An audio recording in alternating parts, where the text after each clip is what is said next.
최근 대구에서 베트남 출신 이주 노동자가 단속을 피하다 숨지는 등 이주 노동자들의 인권 문제가 여전히 심각합니다. 한국기독교교회협의회가 고 뚜안 사망 사건 농성장을 방문해 이주 노동자들의 인권 보장을 위한 연대에 나섰습니다. CBS가 입수한 통일교 내부 영상에 따르면 통일교와 접촉한 정치인들은 한결같이 통일교의 교세에 관심이 많았던 것으로 보입니다. 사회적 물의를 일으키고 있는 통일교를 키워준 건 다름 아닌 정치권이었다는 비판을 면하기 어려워 보입니다. 사랑의 교회가 도로 점용 원상복구 명령 취소 소송 항소심에서 승소한 것을 두고 교계 안팎에서 엇갈린 반응이 나오고 있습니다. 이번 판결이 교회 건축의 정당성까지 부여해주지 않았다는 점에서 논란은 이어질 것으로 보입니다. 시청자 여러분 안녕하십니까? CBS 뉴스 시작합니다. 지난 18일은 이주민들의 인권과 노동권을 돌아보는 세계 이주 노동자의 날이었습니다. 최근엔 대구에서 베트남 출신 이주 노동자 고 뚜안 씨가 숨지는 등 여전히 많은 이주 노동자들이 제도의 사각지대에 내몰리고 있는데요. 그리스도인들도 이주 노동자들의 권리 보장을 위한 연대에 나섰습니다. 오요셉 기자입니다. 지난 10월 대구 성서공단 자동차 부품 공장에서 출입국 단속을 피하다 숨진 베트남 노동자 고 뚜안 씨. 계명대 국제통상학과를 졸업하고 한국과 베트남을 잇는 무역업을 꿈꾸던 25살 청년의 꿈은 이른바 토끼몰이식 강제 단속에 의해 허망하게 꺼지고 말았습니다. 구직 비자를 발급받았지만 현행 제도상 아르바이트조차 자유롭게 할 수 없는 현실 속에서 생활비를 벌기 위해 일하던 뚜안 씨는 단속을 피해 3시간 동안 에어컨 실외기 보관소에 숨어 있다가 추락해 목숨을 잃었습니다.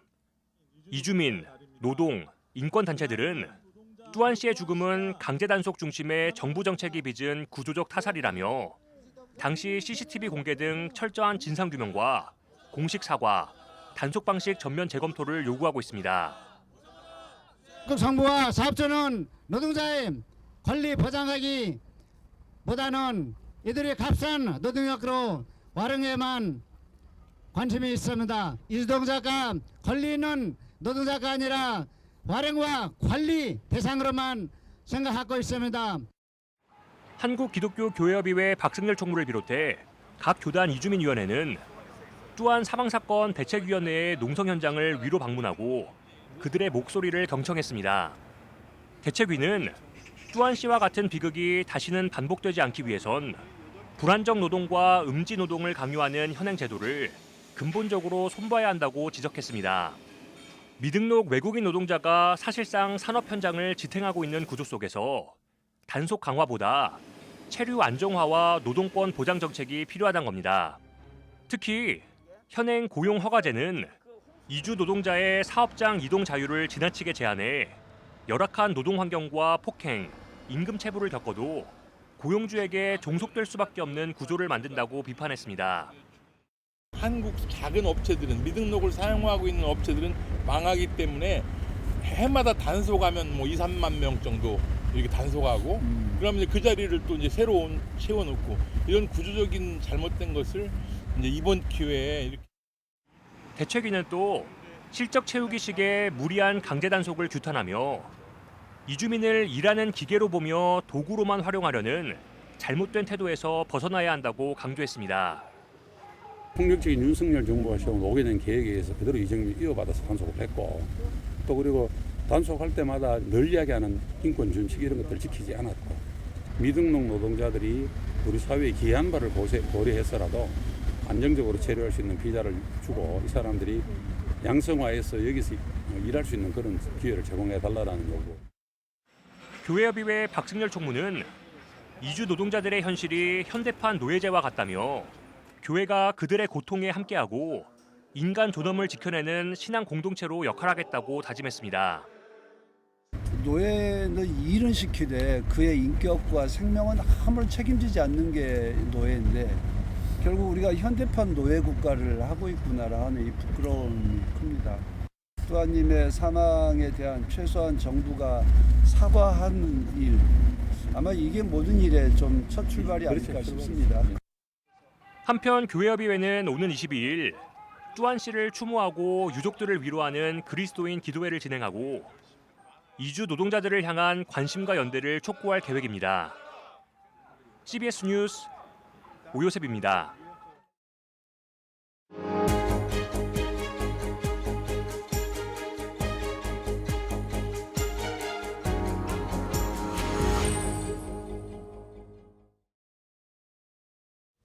통일교와 정치인들의 유착 의혹이 정파를 가리지 않고 꼬리에 꼬리를 무는 행태로 드러나고 있습니다. CBS가 입수한 통일교 내부 영상에 따르면 통일교와 접촉한 정치인들은 한결같이 통일교의 교세에 관심이 많았던 것으로 보입니다. 사회적 물의를 일으키고 있는 통일교를 키워준 건 다름 아닌 정치권이었다는 비판을 면하기 어려워 보입니다. 송주열 기자의 보도입니다. 문선명 사후 한학자 총재가 공들인 대외적인 조직 가운데 하나가 지난 2021년 5월 출범한 싱크탱크 2022입니다.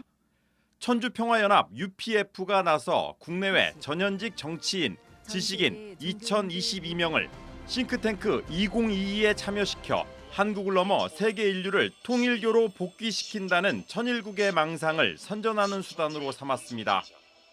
나는 다시 한번 이 민족에게 바랍니다.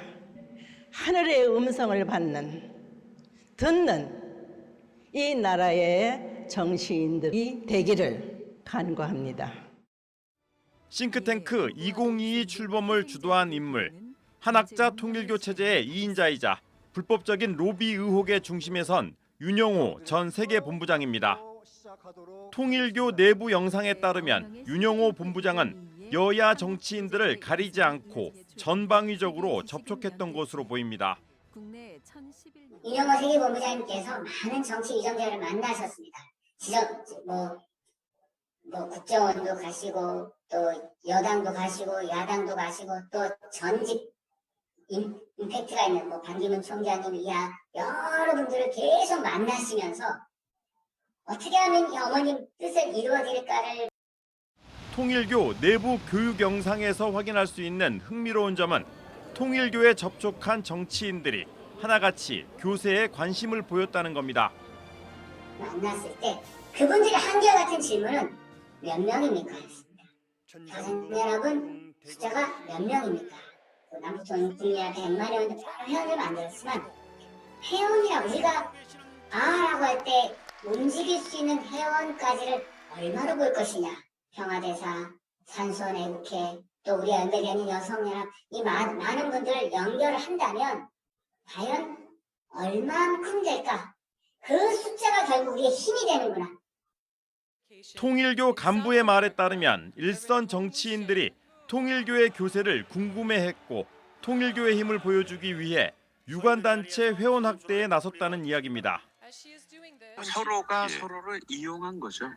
통일교의 위기감의 정치적인 보험, 즉 정치적인 불법적 로비와 유착 형태로 나타났고 그 로비 대상은 통일교 역사 속에서 나타났던 것처럼 진보수를 넘어서 특정 정파를 넘어서 전체적인 정치권을 향하고 있다. 통일교의 불법적 정치 로비에 대해 특검을 해야 한다는 여론이 우세한 상황. 익명을 요구한 통일교 탈퇴자는 각 지역을 관할하는 교구장부터 윗선에 이르기까지 정치권 로비에 나섰다며 철저한 수사가 필요하다고 말합니다. 통일교와 정치권의 유착 의혹이 가시화될수록 통일교를 키워준 정치 권력의 속살이 드러나고 있습니다. CBS 뉴스 송주열입니다. 사랑의 교회가 도로 점용 원상복구 명령 취소 소송 항소심에서 승소한 것을 두고 교회 안팎에서 엇갈린 반응이 나오고 있습니다. 이번 판결이 교회 건축의 정당성까지 부여해주지 않았다는 점에서 논란은 이어질 것으로 보입니다. 이승규 기자의 보도입니다. 사랑의 교회 지하 도로 점용과 관련해 소송이 이어지고 있는 가운데 서울 고등법원이 최근 사랑의 교회 손을 들어주면서 새로운 국면을 맞았습니다. 서울 고등법원이 사랑의 교회가 서초구청장을 상대로 제기한 원상회복 명령 취소 청구 소송에서 1심 판결을 파기하는 판결을 내린 겁니다. 법원은 도로 조명 허가가 취소돼 점용 권한을 상실한 경우 원상회복 의무를 부담하는 것이 원칙이나 원상 회복할 수 없거나 부적당한 경우 예외적으로 그 의무를 면제하고 있다며 지하 예배당 원상 회복이 부적당하다고 판단했습니다. 하지만 이 판결 이후 반발이 잇따르고 있습니다. 교회개혁실천연대는 판결 직후 사랑의 교회가 도로 조명에서는 승소했지만 신뢰는 잃었다고 말했습니다. 기뻐하고 안심하지 말라. 이번 2심 또한 도로의 원상 회복을 통해 도로 점용 허가의 위법성을 제거하여 정당한 행정 행위에 대한 일반 국민의 신뢰를 제고하고 법치의 행정을 확립한다는 공익은 매우 중요하다고 했다. 이번 판결과 상관없이 위법 행위자인 교회는 책임을 지고 원상 회복하라. 사랑의 교회 신축 관련 주민소송 원고단도 입장을 내고 법치주의의 사망이라며 서초구청장은 즉각 대법원에 상고하라고 촉구했습니다. 사랑의 교회 측은 서초구청이 제기한 참나리길 일부 도로 지하 조명에 관한 원상 회복 명령을 취소해달라는 교회 주장을 고등법원이 받아들였다며 하나님의 은혜요, 성도들의 간절한 기도응답이라고 말했습니다. 2심에서 승리하면서 교회 측은 일단 한숨을 돌리게 됐습니다. 서초구청이 상고를 포기할 경우 법적 소송까지 사실상 마무리되기 때문입니다. 서초구청은 아직까지 상고와 관련한 입장을 밝히지 않고 있습니다. 하지만 법적 소송이 마무리된다고 해서 예배당 건축의 정당성까지 부여해 준 건 아닙니다. 법원의 판결문을 살펴보면 도로 조명 허가가 취소돼 조명 권한을 상실한 경우 원상 회복 의무를 부담하는 것이 원칙이라고 말한 점과 원상 회복을 통해 정당한 행정행위에 대한 신뢰를 제고하고 법치 행정을 확립한다는 공익은 매우 중요하다는 점을 명시했습니다. 지하도로 조명에 대한 부당함을 지적하고 있는 겁니다. 즉 사랑의 교회의 도로 조명은 부당하고 이를 원상 회복해야 하지만 현실적으로 어려우니 그냥 사용하라는 말입니다. 원상 회복 과정에서 발생할 수 있는 공적 위험이 원상 회복으로 얻을 공익에 비해 상대적으로 크다고 판단했다는 겁니다. 이와 함께 사랑의 교회는 도로 조명과 관련 사용료를 지금까지 내왔고 앞으로도 내야 합니다. 교인들의 헌금이 10년 넘게 도로 사용료에 들어가고 있다는 점에서 오정현 목사 후임자는 물론 다음 세대에도 큰 부담이 될 것으로 보입니다.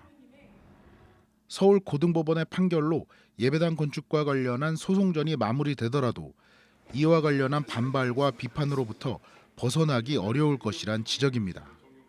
CBS 뉴스 이승규입니다. 대한예수교장로회 통합총회가 오늘 전국 69개 노회 노회장과 서기를 초청해 간담회를 열고 110회기 동안 노회와 총회를 예수 그리스도의 사랑으로 섬겨나가자고 다짐했습니다. 예장통합 정훈 총회장은 노회는 총회를 위해 존재하고 총회는 노회를 위해 존재한다며 사랑으로 다른 의견을 가진 이들까지 이해하고 노회와 총회를 위해 섬겨나가자고 당부했습니다.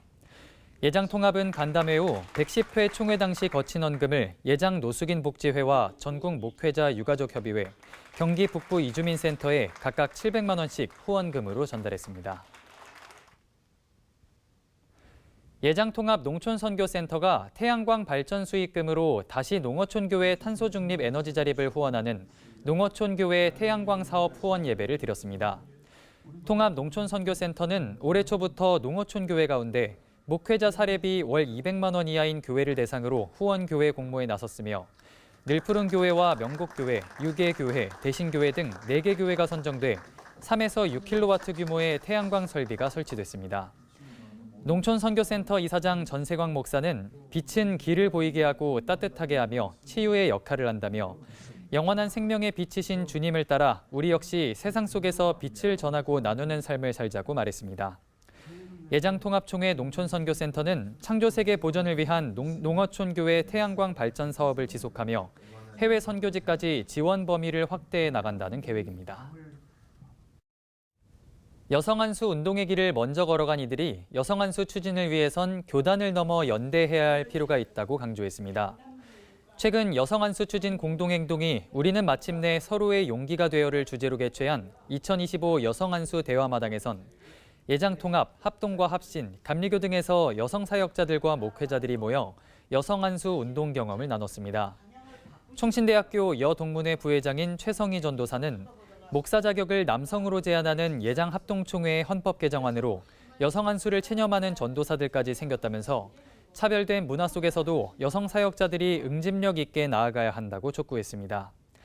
예장통합 탁혜경 목사는 통합총회 여성 사역자들도 여성 안수를 위해 교육 커리큘럼을 만들어 교회 여성들의 인식을 깨우는 등 오랫동안 함께 뭉쳐 노력해왔다면서 여성 사역자들의 연대 필요성을 다시 한번 강조했습니다.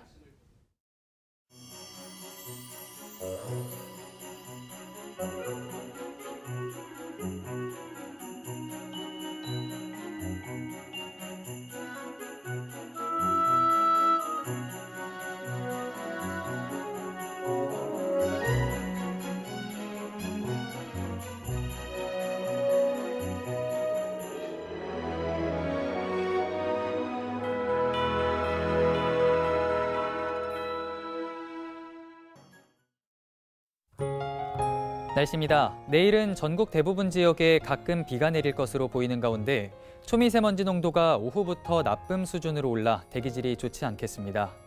내일 아침 최저기온은 영하 1도에서 영상 11도, 낮 최고기온은 8도에서 19도로 예상됩니다. 이상으로 뉴스를 마칩니다. 시청해주신 여러분 고맙습니다.